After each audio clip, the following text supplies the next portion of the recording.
Bismillahirrahmanirrahim. Selamat pagi semuanya. Pagi, Bu. Assalamualaikum warahmatullahi wabarakatuh. Waalaikumsalam warahmatullahi wabarakatuh. Yang saya hormati Bu Asih dan Bu Lestari selaku dosen pembimbing peralatan bencana, dan yang saya sayangi teman-teman di sini atau Bapak Ibu sekalian di sini. Terima kasih pada kesempatan kali ini kita bisa berjumpa di sini dalam rangka penyuluhan pendidikan kesehatan terkait kesiapsiagaan saat terjadi kebakaran. Alhamdulillah, berhubung Bapak Ibu ini adalah karyawan baru di sini, maka penting sekali untuk mengetahui apa saja sih yang harus diperhatikan saat terjadi kebakaran. Nanti untuk waktunya kurang lebih 15-20 menit. Terus nanti juga akan ada sesi tanya jawab. Terus setelah itu sesi penutup. Untuk mempersingkat waktu, langsung saja kita mulai untuk pendidikan kesehatan kali ini, ya. Sebelumnya kebakaran, udah ada yang tahu kan gitu ya, kebakaran itu apa? Api yang besar.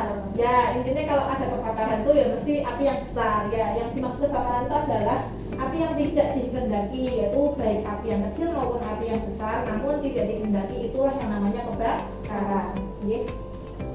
Nah, terus adapun penyebab dari kebakaran sendiri, di sini penyebab kebakaran ada 4 macam, yaitu terdapat bahan mudah terbakar. Ya, Bapak Ibu sudah tahu seperti apa, kayak plastik, mungkin kertas, itu bisa menyebabkan terjadinya kebakaran.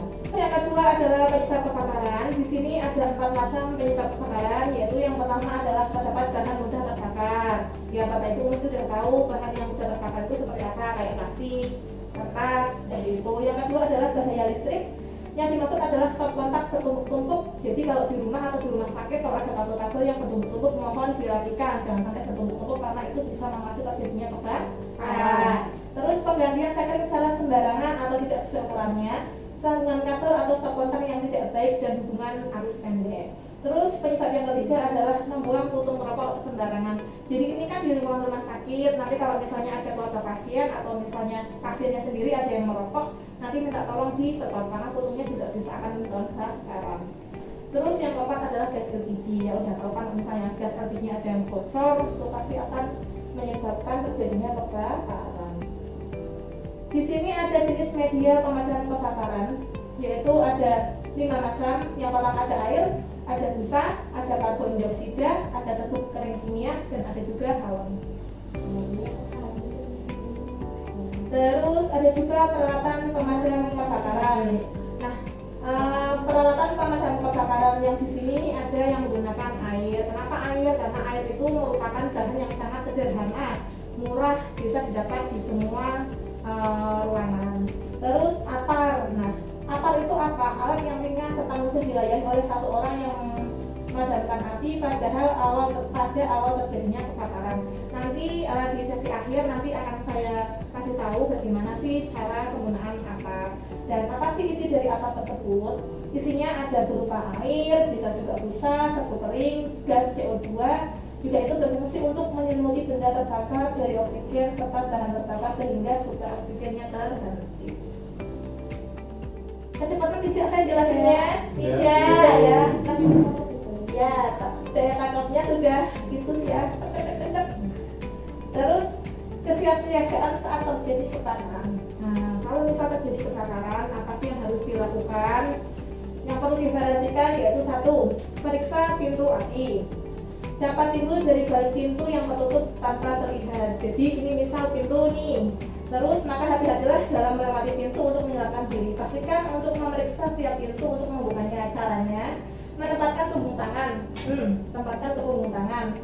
Terus jika pintu gagang pintu terasa panas, maka jangan buka pintu. Sebaliknya temukan untuk alternatif. Misal ini kayak gini, ternyata terasa panas, maka jangan dibuka. Maka jangan harus cari alternatif lain. Misalnya keluar lewat jendela, mau apa? Mau jadi. Terus sebaliknya, jika pintu ruangan tidak terasa panas, nah bolehlah buka pintu secara perlahan-lahan. Terus dan pastikan tidak ada awan tebal asap sepanjang motor Anda melarikan diri. Beritahu orang lain itu wajib, jangan diam saja. Ya, minta tolong ada kebakaran. Menelpon orang lain kalau di rumah sakit kan bisa berbuat CFO ya, nanti dia dikonfirmasikan ke yang lain.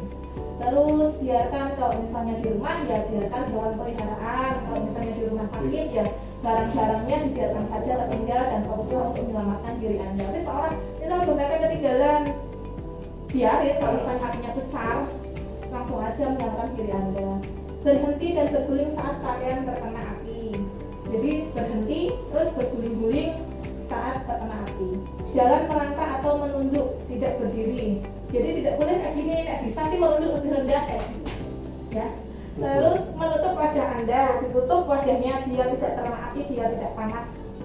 Menutup pintu, tetap berada di luar dan berlindung di tempat pengungsian. Kalau misalnya udah keluar ya sudah, jangan masuk lagi. Cara menggunakan apar. Ada yang tahu apar itu apa? Belum, mungkin masih awam ya, soalnya baru masuk. Oke. Apar itu adalah alat kepanjangannya dari alat pemadam api ringan. Nanti akan saya jelaskan bagaimana caranya. Yang perlu diketahui yaitu yang pertama, tarik atau lepaskan pengunci tuas apar tabung pemadam. Dua, arahkan selang ke titik pusat api. Yang ketiga, tekan tuas untuk mengalirkan isi aparnya. Dan yang terakhir, sambungkan secara merata sampai api itu padam. Langkah persiapan terjadi kebakaran. Ini poin penting. Yang pertama yaitu membuat rencana penyelamatan dan komunikasi bagi keluarga untuk menghadapi resiko terjadinya kebakaran. Buatlah skema jalur evakuasi di rumah, sekolah, kantor, atau bangunan lainnya apabila terjadi tiba-tiba. Hindarkan peralatan dan bahan yang mudah terbakar dari jangkauan anak-anak. Periksa kondisi tungku masak, kompor, minyak atau kompor gas, selang, tabung, dan lain-lain. Segera ganti apabila ada komponen yang rapuh dan bocor. Jadi jangan dipakai-pakai aja, harus dicek. Nanti diperiksa apakah ada yang rusak, kopos, atau apa. Perhatikan instalasi listrik, periksa secara berkala instalasi listrik di rumah Anda. Apabila terdapat kabel, sambungan, atau stop kontak yang rusak, segera perbaiki atau ganti, itu pasti. Simpanlah barang-barang yang mudah terbakar secara hati-hati. Poin yang ketujuh, pada saat lampu padam jangan letakkan lilin dekat bahan yang mudah terbakar, misal kasur, kain, jangan letakkan saja di atas keramik, diceplokkan aja itu lebih aman. Dan misalnya di dekat kasur ya nanti resiko ada angin juga bisa menyambar. Hindari penggunaan peralatan listrik melebihi beban kapasitas tenaga listrik. Pemasangan instalasi listrik dengan terlalu banyak sambungan atau memakai isolasi akan mudah menuai dan merupakan penyebab utama kebakaran. Nanti sambil kasih riset ya, sambil dibaca-baca sendiri ya. Ya Bu. Terus langkah apabila terjadi kebakaran. Yang pertama, apabila Anda mendengarkan alarm kebakaran, segera keluar alarm ya, bukan alarm kebakaran. Segera keluar dari bangunan melalui jalur evakuasi yang aman, seperti yang sudah dijelaskan tadi. Apabila pakaian Anda terbakar, segera berhenti dan berguling-guling hingga padam, lindungi muka dan tangan, seperti yang dijelaskan tadi. Dahulukan keselamatan jiwa Anda sebelum menolong orang lain yang terlibat dalam kebakaran. Tadi sudah dijelaskan. Segera telepon pemadam kebakaran dan bantu padaman api dengan cara yang aman. Langkah setelah terjadi kebakaran. Yang pertama, setelah api seluruhnya padam, jangan langsung masuk ke dalam bangunan. Waspada terhadap kerusakan bangunan akibat kebakaran. Cek kekuatan bangunan. Misal udah padam semua nih, dicek dulu, jangan main pelonong. Misal untuk mengambil barang-barang yang ketinggalan. Inventaris barang-barang dan dokumen penting dalam rumah Anda sebelum memilah mana yang akan dibuang.